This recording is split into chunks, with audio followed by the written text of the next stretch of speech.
South Africa's pledge to IMF aimed at strengthening global governance, and Glenys Brachtenbach's disciplinary hearing to start today. I'm Lebo Changela with this news update.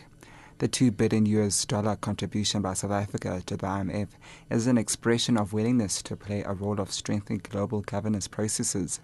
That's according to strategist and political risk analyst at the Center for Politics and Research, Dr. Mzukisi Qobo. Qobo says South Africa is also signaling its part in contributing towards stopping the Eurozone crisis from spreading. South Africa made the announcement of the contribution this morning.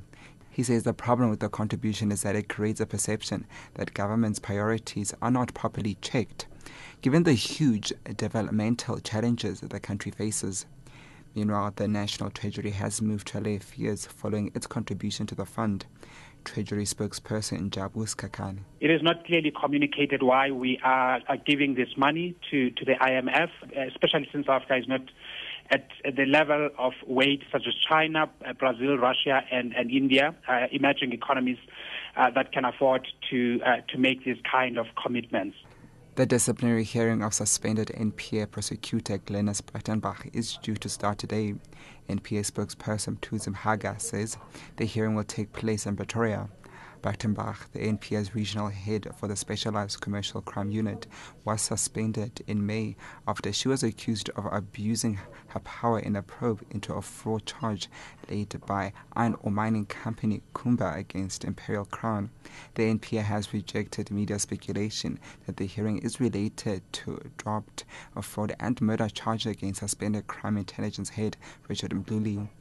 And the Council for the Advancement of the South African Constitution has confirmed filing papers with the Supreme Court of Appeal, asking to be allowed as a friend of the court in the Julius Malema hate speech case. Malema is appealing the Equality Court's ruling September last year, which declared the Shoot the Boer song as hate speech. The Council's Lawson Naidoo. We feel that there were certain arguments that were not placed before the Equality Court. One is that we seek to argue that the court's process for determining whether the singing of a particular song may be properly prohibited was flawed because it did not adequately consider the speech in its proper context, both its historical, political, as well as constitutional context.